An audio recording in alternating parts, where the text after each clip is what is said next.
Welcome to the Startup Grind. Good evening, everyone. Was that Salamat Malam? Have I said that right? How cool's this place? Who's been here before? At the Genius Cafe, a beach club. It's fantastic, isn't it? Right on the beach. I have the absolute pleasure of introducing Roger tonight. But first of all, who's been to a Startup Grind event before? Okay, Roger has.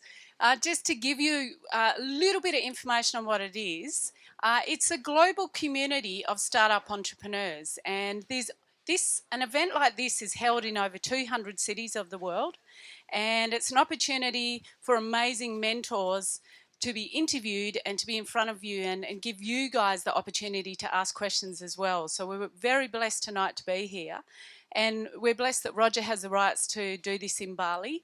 And Roger James Hamilton is the founder of Entrepreneurs Institute, and he's also the owner and founder of this beach cafe and also Vision Villas, where we run events from as well. So some of you in the room have actually come from the event that we're running at the moment. And on that note, I would like everyone to give a warm welcome to Mr. Roger James Hamilton. Thank you, Terry. Thank you very much. And just so everyone knows, Terry Burlington is from Australia, and she is known as the coach's coach. So she actually, first of all, got known worldwide as one of the leading coaches for a company called Action International, which actually coaches businesses. Then she went from that to now being on the media all over Australia, teaching people how to go about educating themselves in their businesses, and from there actually is supporting a lot of kids, students, to actually be able to find their own way in life as well. So we're happy to have Terry here. She's actually looking after at the moment a group who are here from our iLab. Hands up, who's from our iLab here at the moment? Okay, awesome. So everyone who's got their hands up, thank you for being here. Coming from different countries. Some are from South Africa, some are from Australia, some are from America, and they are all here as educator entrepreneurs. So each of them has got an education-based business. So given that we had this startup grind here tonight, we thought, well, what better way to make it education focused than to have John Hardy, the founder of the Greenschool, to be here. We actually have also a Greenschool student who we're going to have share a little bit later as well, which happens to be my son, because I was lucky enough to have my 3 children at the Greenschool for several years, including Kathleen, who was in the first graduating class, and she's about to graduate from university this year as well. So Greenschool's been around now for quite a number of years, and to have John here to share his vision and where he sees the future of education is going to be super exciting. He very rarely heads from Ubud down here to Sanur, especially down here on the beach in Sanur. So can you please give him a huge, warm round of applause and welcome John Hardy. Hey, John. Welcome. You can choose either seat you like. And what I'm going to do is I'm going to start with just we'll see where the conversation goes, and some questions, and then we're going to open it up so everyone else has a chance to ask questions as well. John, Greenschool, do you want to share what made you start the school in the first place? Without incriminating myself, I think most schools are started because of children, and we were homeschooling our kids and traveling many years on the school board of the local school. He said, "John, you're completely insane." And I was. And I am. Still is. So,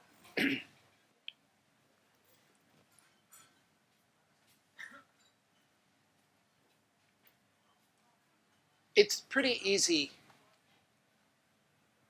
to create innovation in education because there isn't any. And even if there is, it's in a concrete box. Do you want to share what inspired you? I mean, obviously bamboo is a big part of it, but it's more than that. It's the whole design. What inspired you to put all that effort into the design, and how that impacted the experience people have when they actually go up to the Greenschool, including the kids? Well, I was a wood guy. I really liked wood. and I really never liked concrete.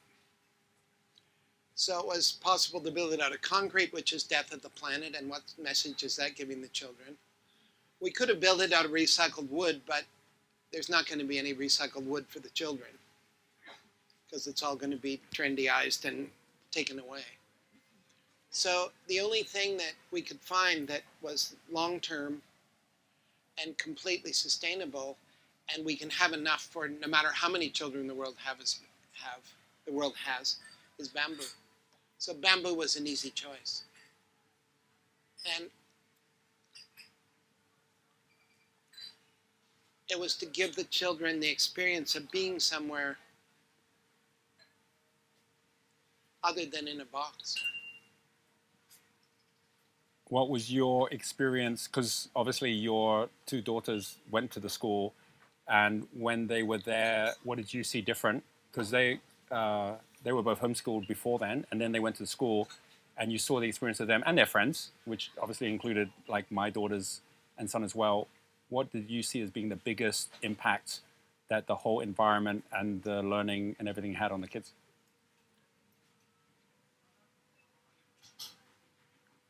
I think it's pretty well documented that Greenschool ruins the children.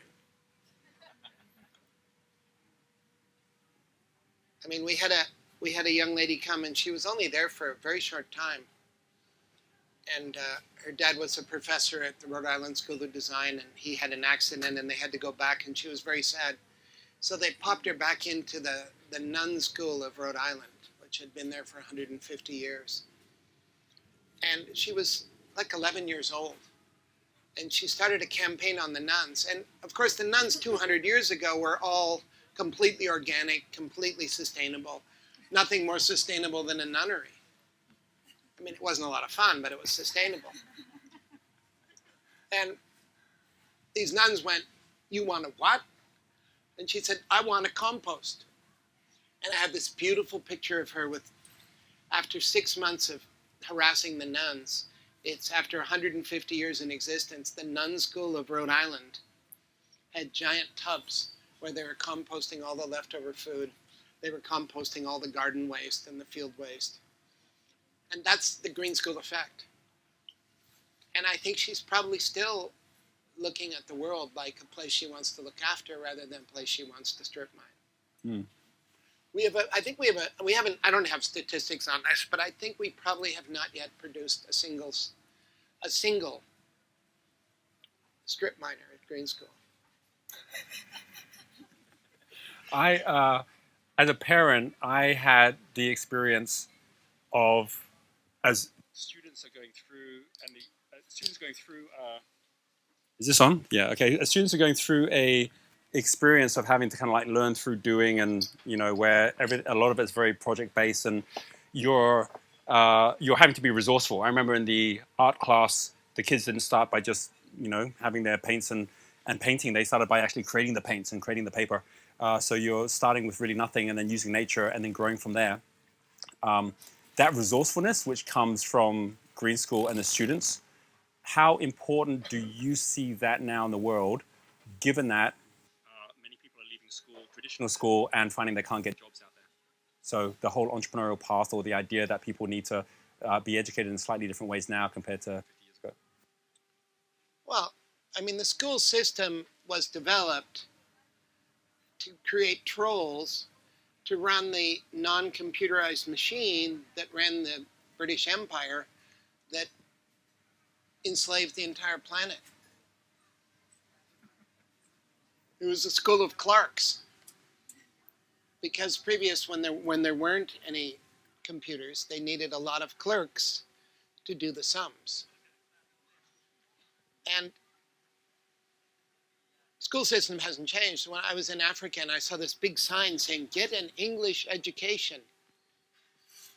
And I kind of looked at it and went, I mean, Shakespeare was pretty cool, but what would you learn in an English education other than colony building?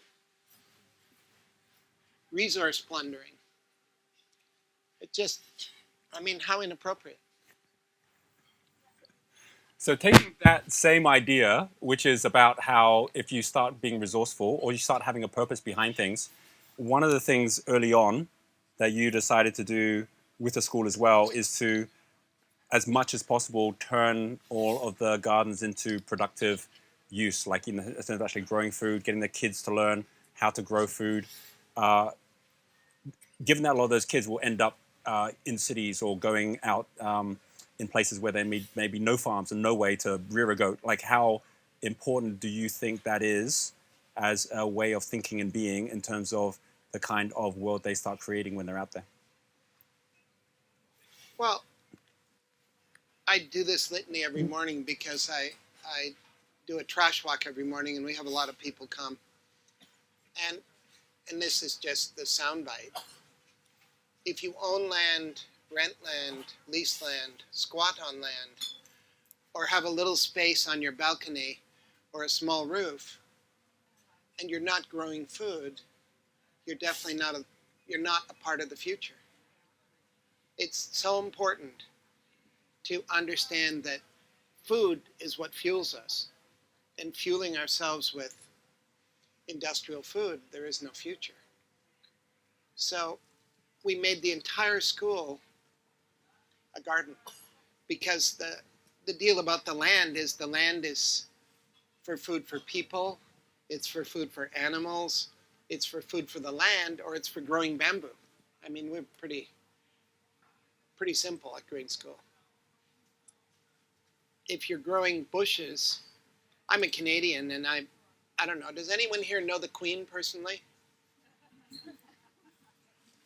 I'm really hoping to find someone that knows the Queen, because I want to have my way with her. Because can you imagine if she planted a garden in front of Buckingham Palace and was seen handing organic eggplants through the fence to all those old ladies that are out there 24 hours a day going, do you see her? Do you see her? Do you see her? Do you see her? Because the old ladies have all the land.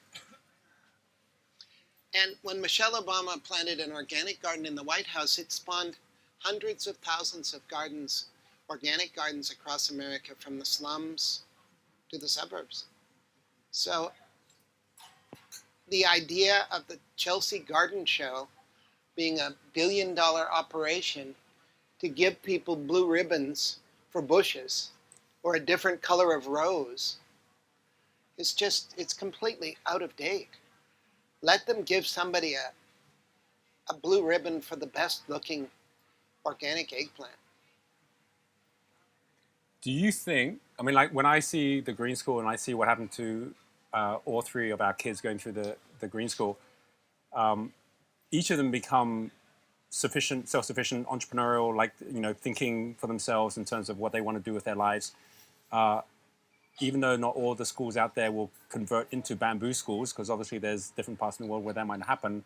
Are you optimistic that there will be more schools taking on the same example of the Green School in the coming years?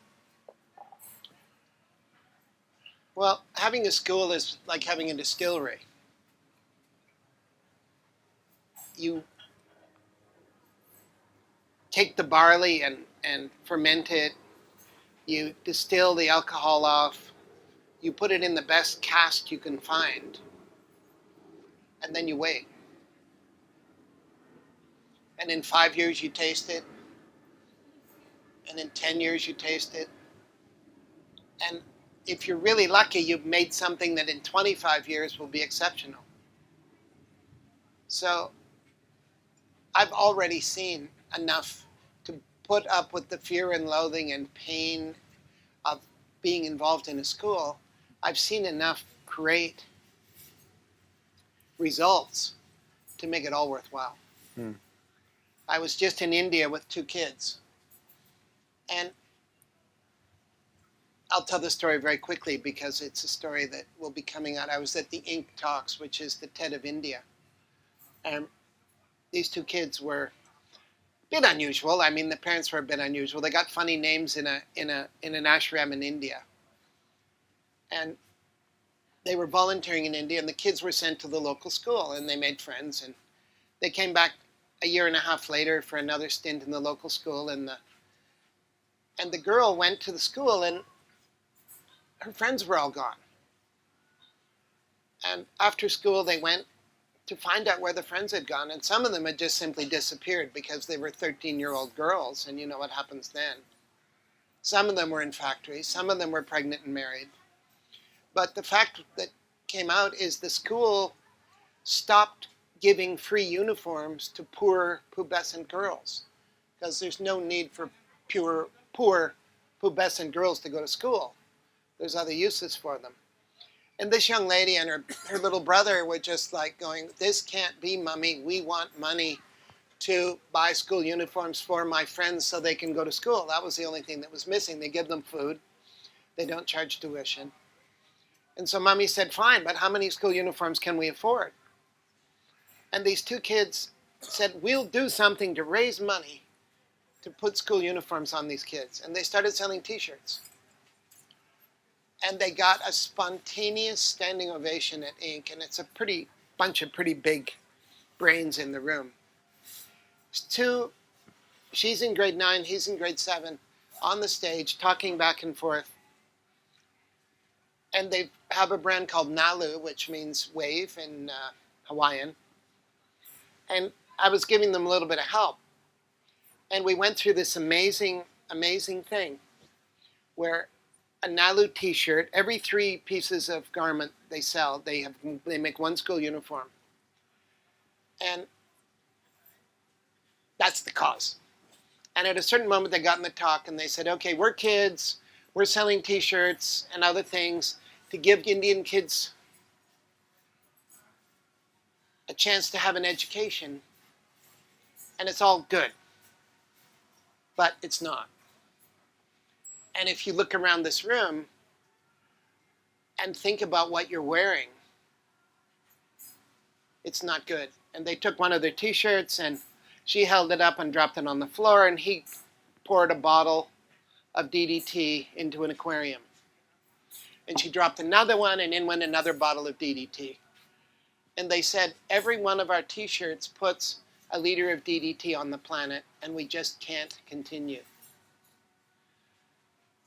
And it was a very big morning that morning because the first organic natural dye T-shirts had arrived from a factory in India that does organic cotton and natural dye. And so they've converted their whole line. So think about it. You're buying a T-shirt, it's say $10, and $5 is going to the DDT factory and the poisonous cotton growers and the slave labor sewers. And $5 does good, so that's great. But now, in that T-shirt, $5 goes for school uniforms, and it supports organic cotton farmers, it supports women that are paid a fair wage to sew, and it supports natural dyers. So all of a sudden you went from something that's half for good and half for the black side to 100% for good. And this is bigger than their cause. There's a cause inside a cause. Mm-hmm. And they blew the place away. I mean, the whole place, the guy, the presenter that was doing the session said, I will buy 50 T-shirts myself. So that kind of stuff. There's many, many of those stories, but that kind of stuff makes it all worthwhile. Yeah. And this wasn't a class project that had to be finished by 12 o'clock on Tuesday or you'll get a bad mark. This is a spontaneous, it's a spontaneous eruption of, what's the word, Roger? Of compassion, enthusiasm. Passion.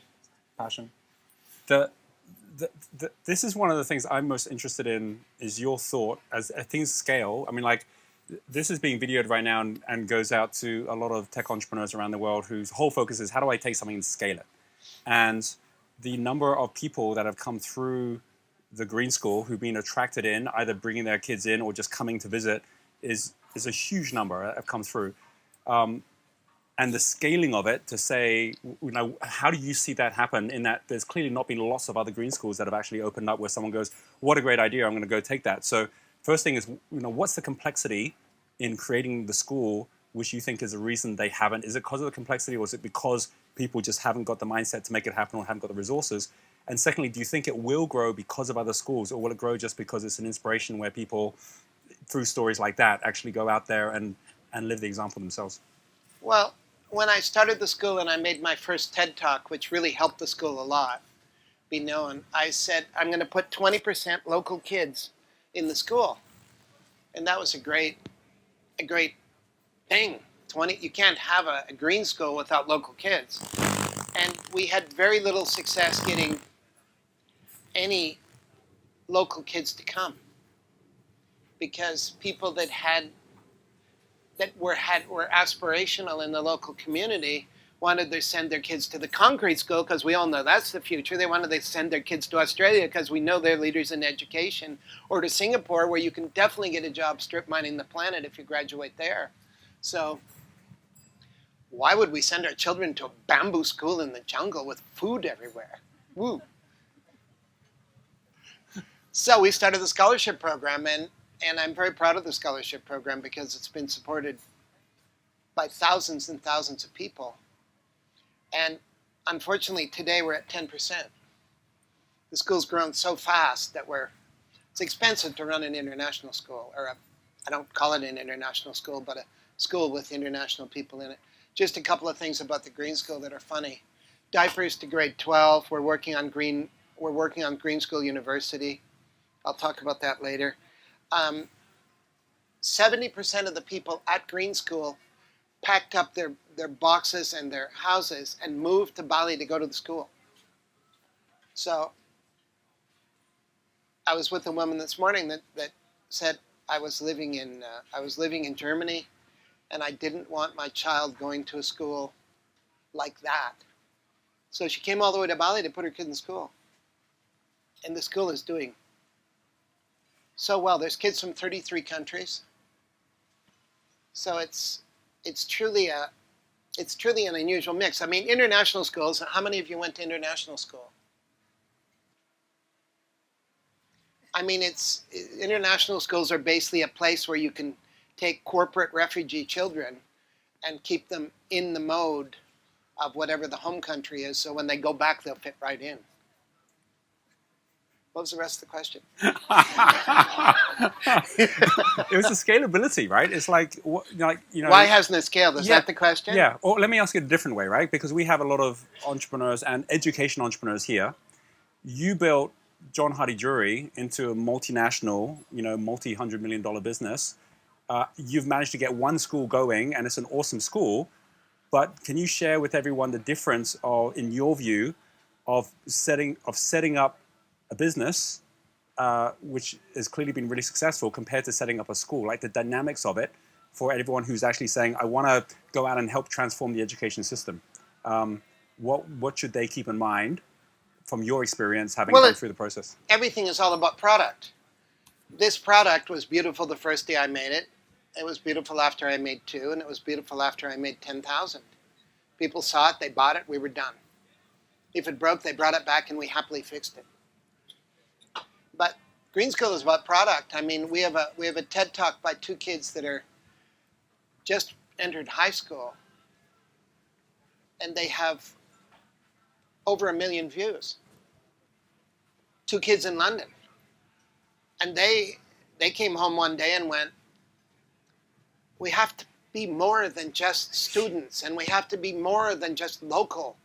They've been learning about Gandhi and some other people, and they said, okay, we're going to do something about this mess outside our house. And we're going to do something about the mess on the beach. And so as kids, they named it really a great name. And how many of you have heard of Bye Bye Plastic Bags? Yeah. So it's an international movement now. But they spoke, and these kids are the dream of every school in the world. I mean, they go, the old gray men of the educational world they like to make things, the word's accredited. They like to accredit things. We will accredit. And they came to Green School, and it was like, are you serious? What about health and safety? So guess what? At the international conference of the accreditation group of international schools, guess who spoke this year? The Bye Bye Plastic Bag Girls. So it's just a miracle. These kids, I'll tell you one little story about these kids that was really amazing. They spoke at Inc. in India, the same conference I took the Nalu kids to. And then they went to visit Gandhi's house. And Gandhi was out walking, I think. That's what he usually does in the daytime. But they got a few hints in Gandhi's house, and they said to me, you know, we've got to be able to see the governor. We've got to be able to make this initiative. Banning plastic bags in Bali is a very bureaucratic thing. We've got to make this initiative, and we've got to see the governor. But since we're not able to get on the list to see his people won't put us on the list, we're going to have a food strike. Because, you know, Gandhi, when the Muslims and the Hindus were fighting, he said, well, okay, I'll just stop eating and see how you like that. And so they stopped fighting. So they started the social media machine on Saturday. By Monday at noon, some gentlemen in plain clothes were at the school looking for them. Because in Indonesia, strikes are not particularly popular, and food strikes are even less popular. It's called tolak makan. And by Tuesday morning, they were in a bus, in a truck, in a vehicle, being taken to the governor's office. And the governor joined their campaign and went on missions with them to get plastic bags banned in Bali. Because it was either that or deport them or put them in somewhere where they wouldn't do any more damage. So the strike only lasted for half a day, and it did. And what did kids learn there? I mean, we got the governor, and the governor's we only got him, he's on our side. And it was amazing what social media did in that case. What was That's the question? awesome. That's very cool. It doesn't actually matter, John. I'm just listening anyways. You know all these stories. You could tell these stories better than I. Okay, two more questions, and then we're going to open it up so you can all ask questions as well. Because what I'm really fascinated by, and I know those watching and those who are here are fascinated by, is Greenschool one of a kind, or is there a way for others to, you know, how long is it going to take for this whole wave in terms of education to keep evolving or growing, or is it going to just take care of itself as the generation grows? So a question for you, seeing all the photos on Facebook of my daughter Kathleen, who just came back from Burning Man, who went there with Karina, your daughter, and knowing you went there last year, and you were there with Karina and actually gave a talk, right, when you were there about Greenschool and about the whole vision.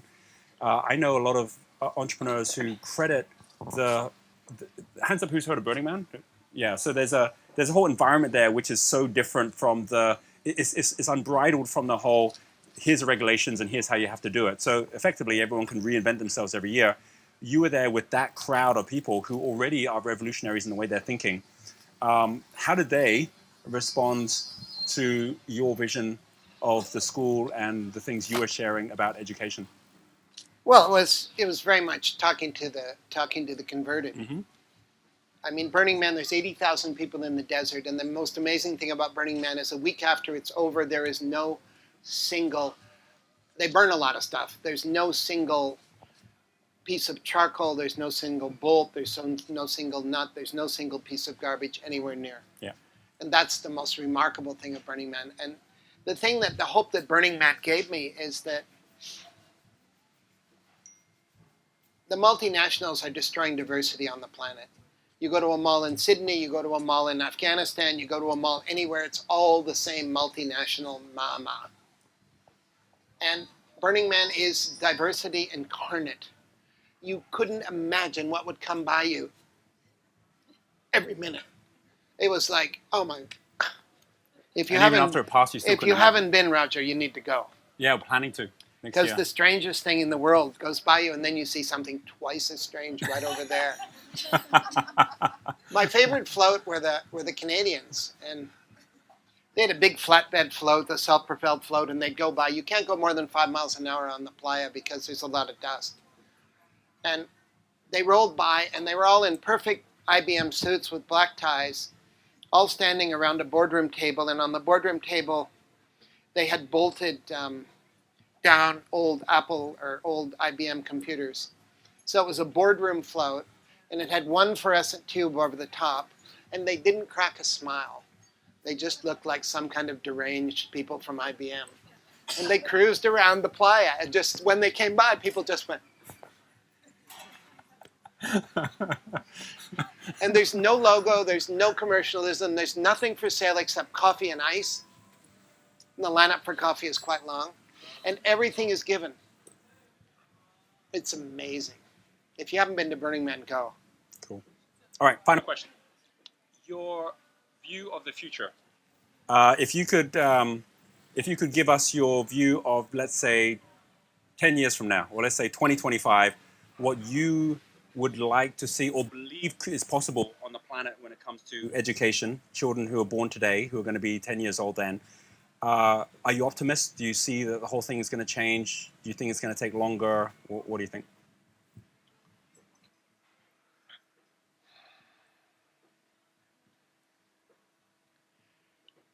Roger, I think it needs to get personal.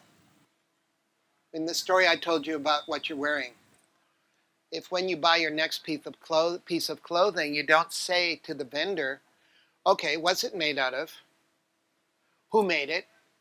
What's the recycling plan? Is it recyclable? Is it compostable? And if it isn't, I'm not going to buy it because we're in charge. A bag of cotton to make this t-shirt costs X. A bag of organic cotton to make the same t-shirt costs X plus 10%. So not choosing organic or letting them get away with telling you that an organic t-shirt is 5 times more than a normal t-shirt, it's up to you, and it's only up to you. If you don't take an interest in where your garbage goes, if you don't take an interest in where your clothes come from, if you don't take an interest in your food, and is it industrial or is it organic? If you have land and don't plant food, I mean, you're really not part of the future. You're just milling along. And the other thing that I'll say is that my kids, and a lot of kids are really living in this bubble of refining things. And I'm old and confused, but I have no idea which toilet means what. And you all know, they have that in Australia, right? The he's toilet, the hers toilet, the theirs toilet, the somebody else's toilet. And this is not PC at all, and if my daughter hears this, she'll be just like going. But for me, it's this simple image. You all saw the Titanic, right? Well, on the deck of the Titanic, they were playing music, and there was a piano there. And the wimpy men and the girls and women and children were getting into the lifeboats. But there was a guy there tuning the piano on the Titanic. And that's what I see many of these conversations about making things perfect, because the Titanic was heading for an iceberg. And this planet, no matter how the men are treating the women, or the women are treating the men, or whoever else there is treating whoever else, we're still heading for the abyss. So focus some of your energy on getting up to the wheelhouse and moving the wheel. And you can do that on a personal level. And if you all do that on a personal level, it has a huge effect. Just stop eating salt. Do you know about salt? I just learned this. There's an amazing book called Eat Dirt. Get it and read it. It's the most amazing, the brightest doctor ever wrote it. Salt is not salt. You know, it's trendy to have Himalayan salt or sea salt, but the vast majority of people are pounding the white stuff out of the salt shaker. It's sodium chloride. It causes all sorts of problems. It's death to the planet. Never eat another grain of industrial salt. Sea salt, Himalayan salt, red salt, black salt, any kind of salt. Don't eat any more salt. I just learned that. I'm really old and I just learned that. I've been eating, I didn't know. That was one of the problems. Salt. There's many other problems. Sugar is also killing you. there's a cycle here. I asked you a question which was like, what do you think of the education system? And your answers were all about the environment, right? So there's a cycle here which I'm very familiar with because we've had a lot of conversations about, is green school about us taking care of the environment, or is the green school about the environment taking care of us, right? It's like, where does it start? And the fact that it is an ongoing cycle, where if we're brought into an environment where we realize the value of taking care of it is it takes care of us, then that becomes the end point of the vicious cycle, which is going the other way, where we're not actually letting the environment take care of us, and as a result, we don't take care of the environment either. So I'm going to open this up now for questions. So anyone here who has any questions you'd like to ask John, now is the time. So let's go for it. Who'd like to ask some questions?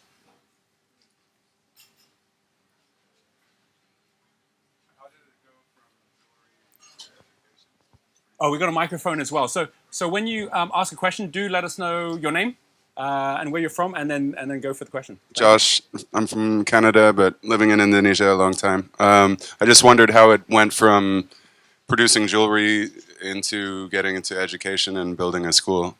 How did it go from one thing to another? Well, we got to the point where, and I can't say this, but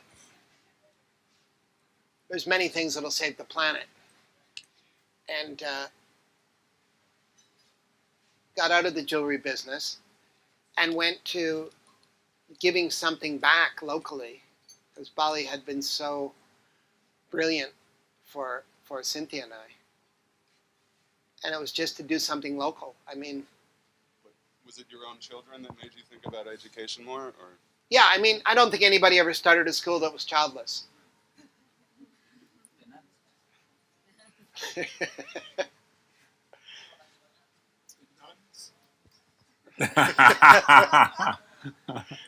But you were also very impacted by the Inconvenient Truth, which came out around about the same time. Oh yeah. Yeah. If you watch my TED Talk, and I was lucky enough last year at TED to meet Al Gore and had some words with him, and in my TED Talk I say Al Gore ruined my life, because it was supposed to be golf forever. John Hardy playing golf. I played a lot of golf in the day, but I gave up. It was supposed to be golf forever, and then when I saw Inconvenient Truth, I have 4 kids, and I thought I should mitigate some of the damage I'd done in the world by doing something green. We dug a lot of holes, drove a lot of big cars. Okay. Hi, I'm from Toronto too. Can you speak a bit about the university? Oh, I'm on a university high at the moment. A couple of years ago, a kid who brings kids from China came to me and said, "What about Bamboo U?"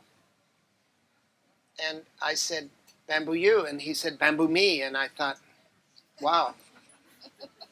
Because if you're teaching something, you can learn all kinds of ridiculous math anywhere on the planet. It's like a religion. But learning about bamboo is really, Greenschool is the cradle, and my daughter Alora are the cradle of bamboo innovation. So let's run a course. So I thought, well, who will we run it with? And I went to the Rhode Island School of Design, and it was like, 7 years off before they made a decision. And I was lucky enough to meet the head of the AA. And the Architectural Association is an unaccredited institution in London which has produced a lot of the great architects on the planet. And of course, my friend set me up because I'm sitting there in front of this guy who's an American guy, super brainaholic, head of the AA, and he's kind of going, "Who the hell are you?" So I got through the interview, and later he watched some of the talks and saw what we were doing, and he authorized the first Architectural Association in conjunction with Bamboo U course, and we just ran it. It was 10 days. We had almost 30 people in it, and it was just spectacular. And there'll be many, many more. There will one day be a Bamboo U that runs all the time because people are desperate for sustainable solutions. And actually, all the architects that are out there building concrete are feeling a little guilty because they know it's ugly. They know it's the end of the planet. And they want to do something. What was the question? That was it. Yeah. So all around sustainable design. And I do know that even at the time when the first graduating class was graduating, there was already people, some of those kids already were saying, oh, wouldn't it be great if we could just stay here and go on to the next thing that's there as well. Oh, one thing I forgot to say is that, and this is a secret, so don't tell anybody.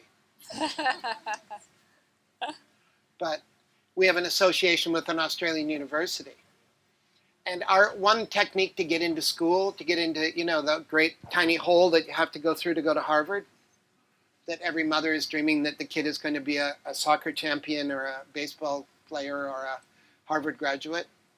Well, one of the ways to do it is if you take enough university courses in high school and you have first year credits, you can transfer into year 2, which is one of the Greenschool secrets. But of course, we have a really good associate university in Australia, and our kids at Greenschool are taking a lot of online university courses. But we don't tell the professors at the schools at the school in Australia because they're doing really well and they're in grade 9. So don't tell anybody about that. All right, Angie. John, Is the microphone on? Yeah. You turn off. is it working now? Yeah. Thank you. Do you have plans to take Greenschool outside of Bali? Yeah. Yeah. In motion. I mean, there's a bigger concentration of billionaires on the planet now than there ever has been. Yeah. The wealth is being squeezed into, and you've got these kids that did make it to Harvard, and they were promised an orderly march toward a bungalow, 2 bungalows, a jet of their own, more houses, a super yacht. And the strange thing is that these kids that are in the tech business are blowing by them. They're kind of standing there in all their blondness going, well, I met the guy that started Lyft. I mean, he runs this company called Lyft, which was spawned by Uber because Uber just had black cars and a lot of people wanted to go in normal cars. And he started this business, and then he started shared Lyft. And I met him. He's like, he's going to shave soon. He's just married. He's been in the business 2.5 years, and he's worth $2.5 billion. Wow. I mean, that doesn't even compute in the Harvard Business School. So, what was the question? Are you going to have more green schools? Okay, I got it. Well, at least I'm not shy to ask. Okay, so billionaires, wherever you are, go home and tell your local billionaire, building an Amandari is not the only way to be sexy. Because the entire Amandari chain was marketed to billionaires that were really boring. They had a widget factory, or they were strip mining the forest, or making oil palms, or whatever they were doing. And then all of a sudden they were moving into a kind of change of life and looking for pretty girls and get an Amandari, and you've got the Amandari, or you get the Aman Hotel in India, and all of a sudden it's like, well, what do you do? Well, I have a hotel in India called the Aman whatever it's called, and the girls go, And then the next move is, of course, get them to come and visit. So all these Aman hotels, which are spectacular hotels around the planet, are owned by billionaires to make them sexy. So if you want a legacy and you're not particularly proud of how you made your money, build a green school. It's instant legacy. So there'll be more. Angie and Rasika are looking to start a green school in New Zealand. So definitely worth a conversation. We had another question? Yes. There's a microphone behind. Oh, here we go. Passing back. Hi, Payon. would you, before you go building more green schools outside of Bali, Indonesia, how would you attract more Indonesians, such as myself? I wish I went to a green school when I was in high school. Um, yeah, just how would you attract more parents? I know you mentioned about the scholarship program, but actually going to green school. I think that the word is out. I mean, we have an after-school program. We have 10% of the school is Indonesian kids. You know, the kids from the farmer's house across the river, some of them. And what's happening is we have an after-school program which has 250 Balinese kids who come to the school to take English and study environment, but their English is becoming really good. And recently a bunch of them got on an airplane. They raised the money, selling stuff, to get on an airplane to go to Kalimantan to find out what's going on there. And we all know what's going on there. But these are kids from the village that aren't even in green school, but they're activist kids. And they're going to go and ask people in Kalimantan why. What's so important about palm oil? And that word is out, and it takes people are very conservative around education, and it takes years. But the woman that runs Inc. in India has had so many amazing green school kids come across her stage that she's bringing her kid in grade 7 to go to green school. So it's happening. And education is slow. I mean, this may not be true. You can fact check this, but I heard that the teachers union in America went and had a backroom meeting with Hillary Clinton. And they said, Hillary, we will deliver all of our votes to you. This is before Trump became such a big deal. We will deliver all our votes for you, but don't touch education for the next 8 years. So it's, you know, cultures in collision, education, teachers, innovation, it's a mess. We're going to take just a few more questions here. Hi, my name is David. I'm originally from New York. I've been abroad for a long time now. I was wondering if you could talk a little bit about how you encourage entrepreneurship in kids and how you help them like follow through on their thoughts and ideas around that.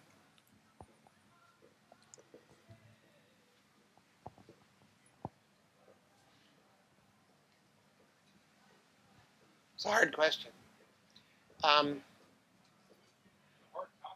It seems to be spontaneous, but we have a program in grade 8 where you have a year-long cause, and a lot of causes are hooked into entrepreneurial things. And I don't know what it is. It's the air, it's the environment.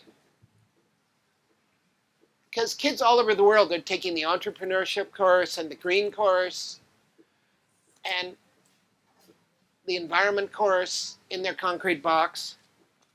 And I really believe that when you get them out of the box, it's not a matter of learning, it's a matter of doing. It's a matter of kids are living green at Green School. The Green School is full of entrepreneurs and full of people doing things. It just seems to be a place where once you raise the ceiling below 8 feet, above 8 feet, kids grow into it, and teachers grow into it, and parents grow into it. I mean, it's an open school. I mean, all the schools where they go, okay, you are not allowed past this barrier if you're a parent. You can meet your child in the parking lot. Green School is full of parents. And they're full of amazing parents that came from all over the world to go to Green School. So it's chaotic, it's wildness, it's madness. It's one of the most beautiful things that I've ever been involved with. I'll add to what John shared just from an experience, because like what I see is the output of the way that John is and then the way that evolves into the Green School. And the first business my daughter Kathleen had when she, I think was 14 or 15, was because of John. So John was there and he was just having a conversation about bamboo, and he says, hey, you know what? Bamboo could actually make really good business cards if you think about it, and he actually, created one himself. And Kathleen's like, wow, that looks really great. And then John said, well, we've actually got this printing thing that does it, but like it's not really working. And I'm looking for someone to make it work. And do you know anyone who want to do this? And Kathleen's like, I'd like to do this. And she got together with some of her classmates, some of who is here. Where's Geeka right now? Where is Geeka? Oh, there's Geeka, right? So and they actually created the name of it, which they decided to call it Boo Bam instead of Bamboo. And it was going to basically do these little cards, and they went around to all the parents to say who wants to have the cards, and I got some cards done, and they basically created this whole business. And I think the big thing was just the way that it was created, not by giving answers, but just asking questions like, well, how would you do this? And then the kids just jumped at it and got it going. And because that was the culture of the school, which is everyone's in there being rewarded or acknowledged for doing stuff, as opposed to just the paper learning. It was the action. Then the kids just went and did it, right? Geeka actually was not just a friend of, or is a friend of Kathleen's and was part of that business, but just talking about the scholarship and just the fact that you were there from the very first time. And I haven't seen you for years, other than on Facebook, obviously. Geeka, would you like to just share your experience just as a student? Because Geeka also is about to graduate from university this year as well. She'll be one of the first group of Greenschool students the first group to actually graduate from university, as well as the first group to graduate from the school.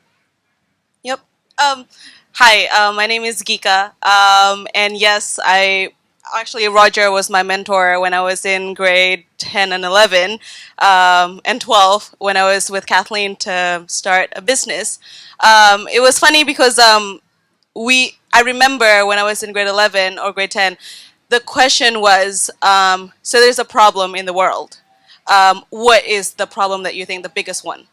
And we talk about like cradle to cradle, and I wasn't into environmental studies at that time when I was like, cool, there was a problem, but look, this school is made out of bamboo, and I, for some reason, really like to make stuff and make money. Not gonna lie there, but I do. And I asked my teachers, like, look, do you think that we could do this? And then do you guys know the challenge like that? $1 challenge, the red clip? Right, yep, yeah. Yep. And we did a $20,000 challenge, and that starts the business rolling with my friend and I. And Kathleen got into it as well, and that's how I got into. That's one of the things is like Greenschool have a lot of interesting community, such a large community that have a lot of resources. And the good thing is that I ask a lot of questions, and I like to talk to people, and that's how I met Roger. I was like, sir, can I get some of your guidance? And there are a lot of other parents that I ask for help. And I think like kind of like adding to the entrepreneurial part of it in Greenschool is that because of how supportive the parents are, how creative the teachers are, and willing to help us to push on things that we like to do. And yeah, it's just cool things that I'm really proud of, like things that I started a business when I was in high school. Like, what's up with that? And yeah, it's an amazing experience, and also like that makes me believe on like I can do a lot of things. So that's my experience at Greenschool, if that makes any sense. Awesome, thank you, Geeka. Thank you. I have someone else that I know parents are always worried about, is my kid going to get into college? And if you pass the microphone to Leslie over here, she's going to give you a little report on Greenschool kids going to college. Thanks, Leslie. So Leslie today runs a Greenschool. So would be great, Leslie, for you to share just your experience, because you've been there for one of the longest serving teachers, as well as members of staff right now as well. Yeah, 6 years. 6 years out of 9. This is our 9th year. But my favorite job at Greenschool was my first job, which was guidance counselor. So it was my job to take the first year graduates and to show the world how amazing they were, and without accreditation to help them get into university and find the pathway, if that's what they wanted. But I remember really clearly talking to Pak John in the early days. He said, please make sure that you give as much attention to those who want to go to university as those who don't. And we wanted to make sure that that was a really important part of how we did guidance. But if on the university front, we have 67 graduates and 63% have gone to university, and they've all gotten into the first university of their choice without accreditation. And that's building relationships, that's finding pathways, that's changing the minds of universities around the world, visiting them and having them visit us. So it's been many, many different angles, but it is happening. And there was a university in Canada 3 years ago who refused to accept our children. And we worked on them for 3 years, and now they're begging to have our children come to their school. So, good coffee at our warung and some time on campus, and they see how articulate and bright our students are. They don't own a hairbrush, but other than that, they're ready for anything that the world can throw at them, and that's really clear. So if you haven't visited, please do. We welcome you anytime. Very cool. Thanks, Thank you, Leslie. Leslie. Thank you. So one final question, and then I'm going to bring someone up who's also a student and is going to share something about these blocks at the front here. So let's take our final question here. I'm not going to make I'm not going to ask a question because John has answered a lot of things, but I'd like to make a few observations. And I think that if you want to build something like the Green School, first of all, you have to have vision. And that vision is because of John and Cynthia, and we should thank them really a lot. And then you need a team who shares that vision and is willing to make the commitment to make the vision real, okay? And then you need to have the place to do it, and you need to have the sponsorship. It's very, very key to have the sponsorship. And in that, I would again like to salute John, because John sacrificed not only a great deal of money, but also a great deal of time to make the Green School real.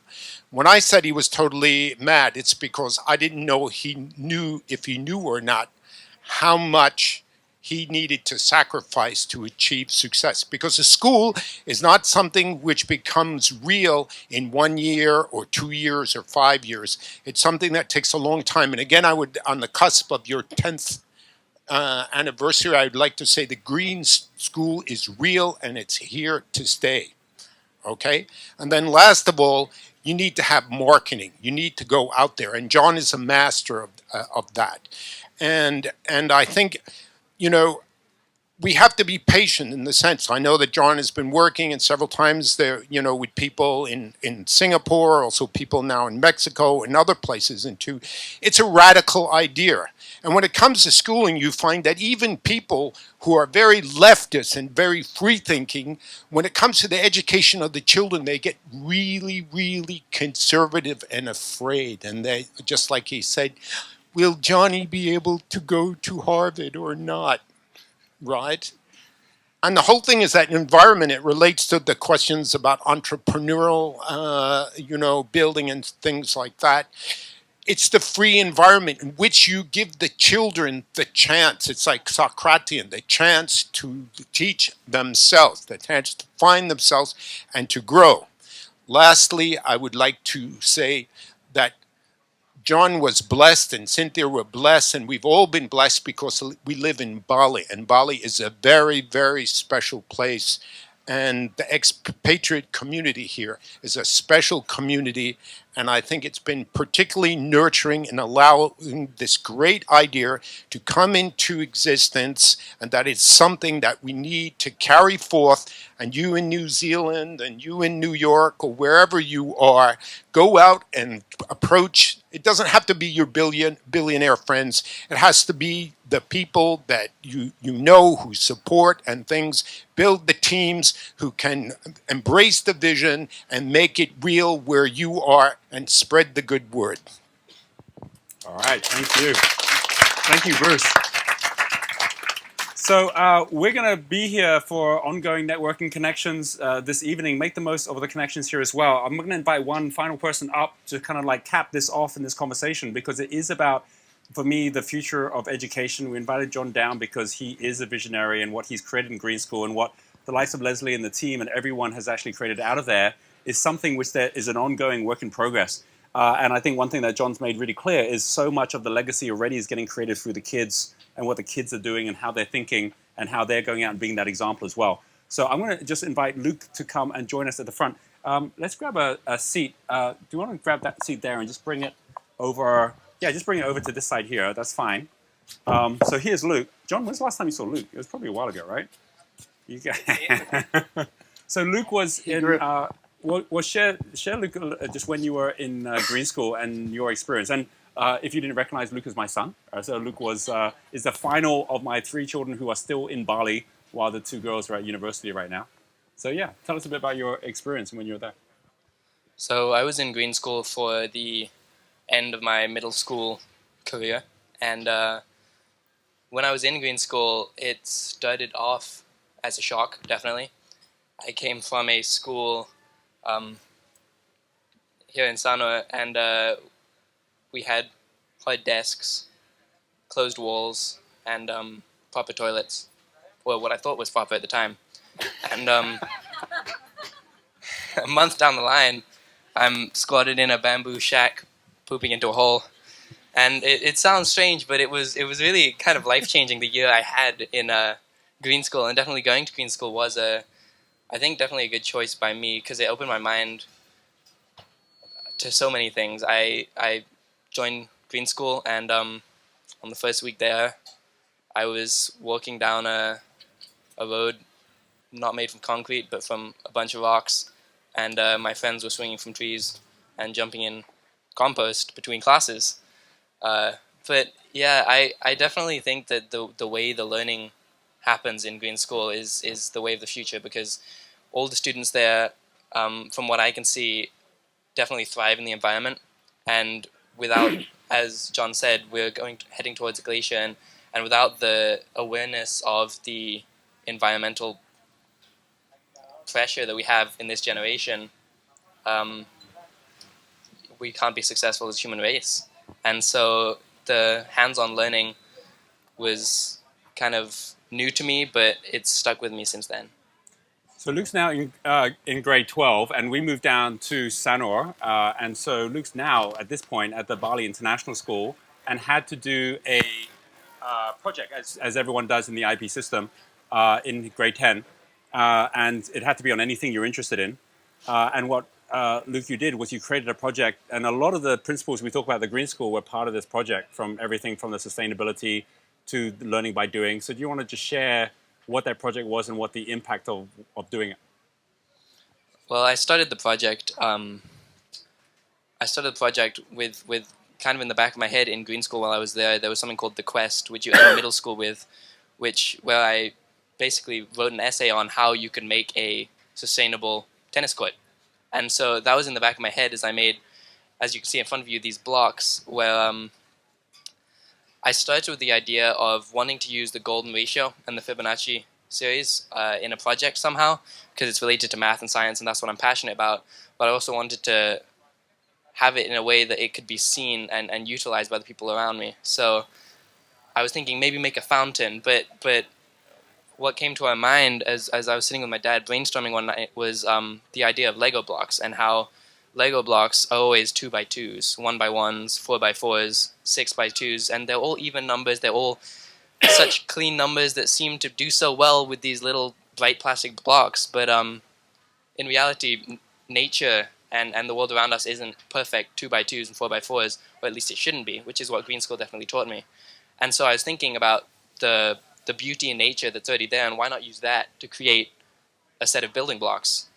And so I started with this idea of 1, 1, 2, 3, 5, 8, 13, which is the Fibonacci sequence, and using that, I set out the dimensions of the blocks, and through different hardships and definitely some problems throughout the way, I've made a sustainable set of building blocks which any age can use and make beauty with, without even being aware, and even better if they are aware, learning about these beautiful proportions.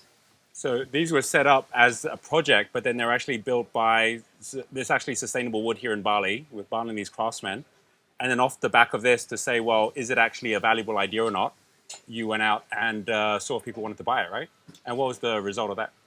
Yeah, so at the presentation, it started just as a project, but then at the presentation of my project for the school purposes, I had a carpet in the middle of the multi-purpose room, and I just put some blocks there to see what people would do. And children swarmed upon it, because the other projects you had, someone made a guitar, someone made a goal for football, and then there's these building blocks, and it already showed that all the kids, and even some middle school kids and high school kids, were coming and just sitting on the carpet and building stuff. And so then their parents came along and they were talking to me. They're like, you could use this wood or this wood. And so I was kind of inspired, and so I wanted to see what kind of response it would get if I put it public. So we started an Indiegogo campaign for the Fibonacci blocks, and it raised over $40,000 on Indiegogo, and that definitely blew my mind. And through every step of the way, I was learning and seeing that people wanted to have these sustainable building blocks. Definitely showed me that there is a future to sustainable education. So Luke is in his final year of school, but this has now turned into a business. Basically now in about 15 different countries, people are buying the blocks from Bali, and it's now on Amazon, and it's people are buying them every week at the moment. And I just wanted Luke to be here to kind of share that, when John's here talking about Greenschool, the legacy is here. I see it in my children. I think what you've done here, Luke, is great. If anyone's interested more in these blocks, come speak to Luke, because he's here at the moment as well. But there's no question that these kind of examples, which isn't even just an example of a product, it's an example of a product which is teaching more kids how to then also be able to learn through doing, are the kind of things coming out of the Greenschool every day, which I think is just amazing. So I want to thank you very much, Luke, for sharing that story. All right. Thank you. And thank you very much to John as well for his time. Let's give John a big round of applause. Thank you.